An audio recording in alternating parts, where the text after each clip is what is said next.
Poonam, Anu, Noni, Mr. Asgotra, and friends.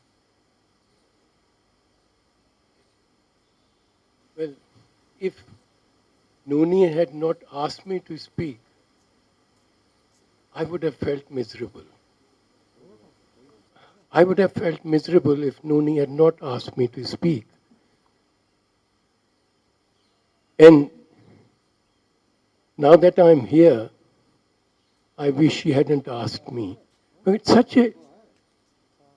such a difficult thing for me.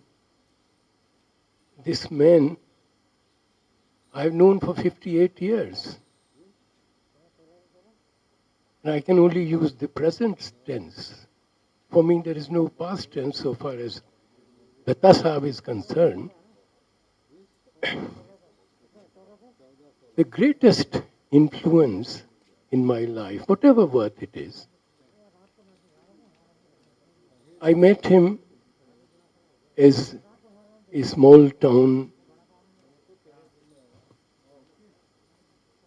particularly uncouth young man.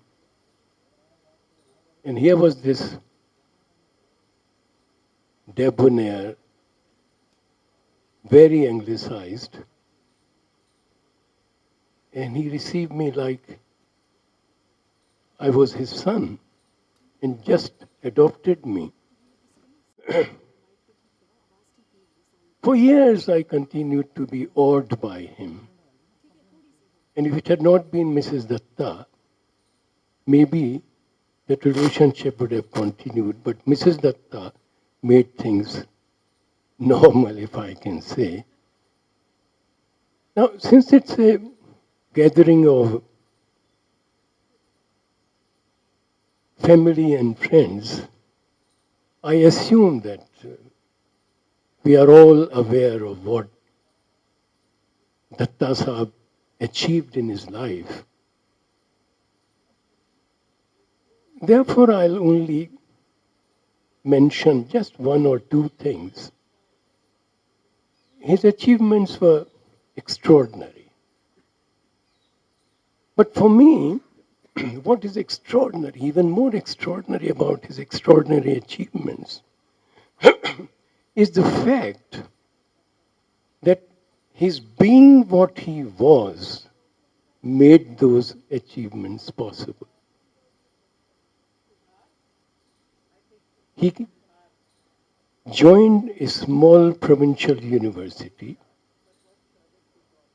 never ever even tried to leave that university, worked all his life from the splendid isolation of that provincial university and brought luster to it.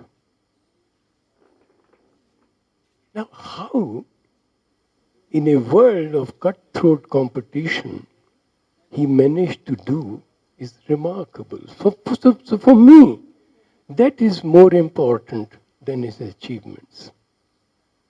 And as a student, what I want to remember is the way he taught me to question. Nunika just mentioned Datta Sahib telling her that you have to be Arjun to understand the Gita. There's another side to this story. And I think there's hardly anything you can say about Datta Sahib which, in another context, you would not be forced to contradict. Because there was hardly anything predictable about Datta Sahib. So the other part of the Gita story is that he would remind you, and I'm speaking from personal experience, and he would remind you, never forget that Arjun, later in life, went to Krishna and said, I have forgotten that lesson which you taught me. And Krishna said, so have I. Now that is the other part of Datta Sahib's personality. So this questioning, you have faith. He was a man of faith. So Dhoni is absolutely right when she talks of his being a man of faith. But his faith never got the better of his questioning spirit. His was a life of mind.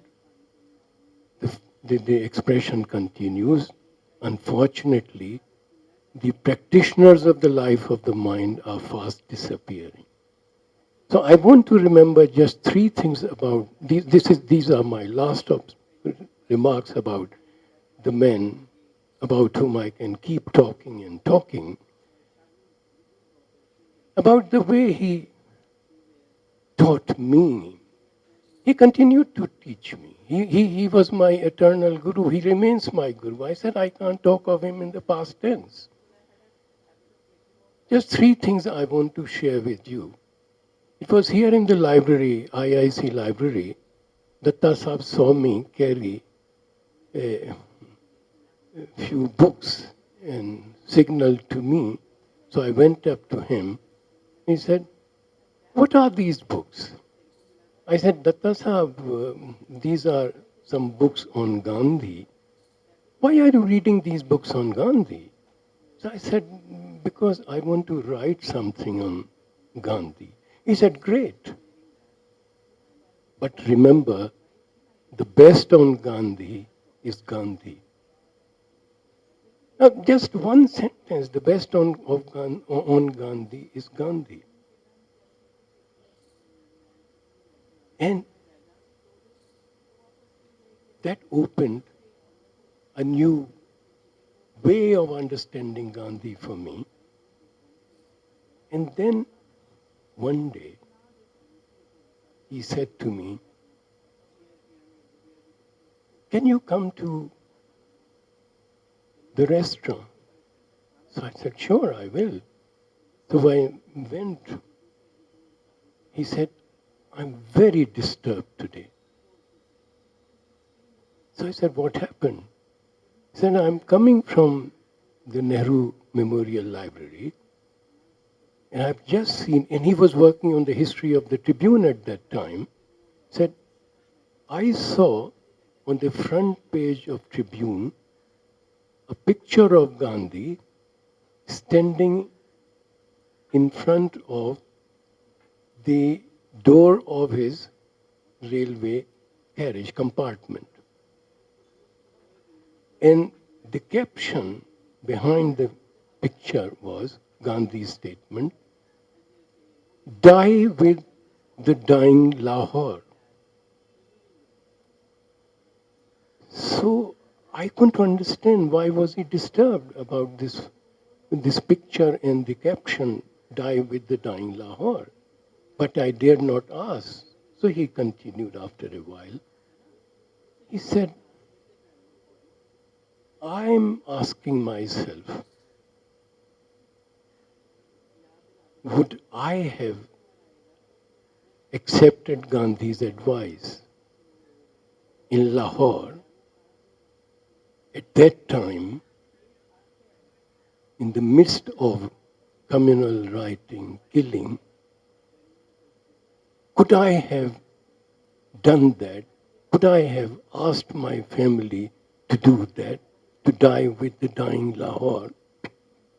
And he said, "And even if I had somehow mustered the courage to do that, how could I have forgotten my sister Shukla?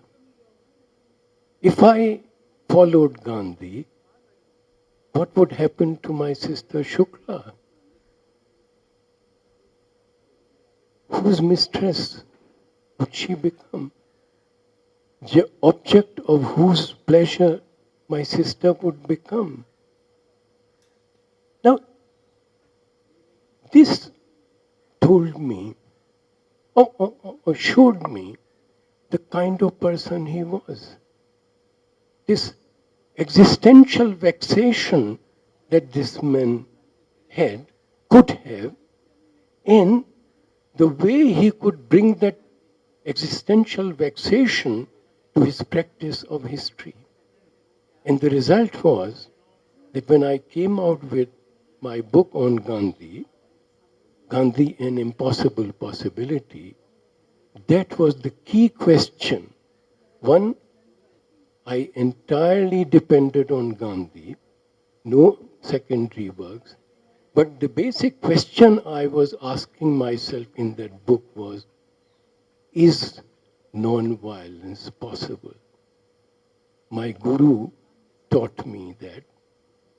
And these are the lessons I'll never be able to forget so long as I live. Thank you very much.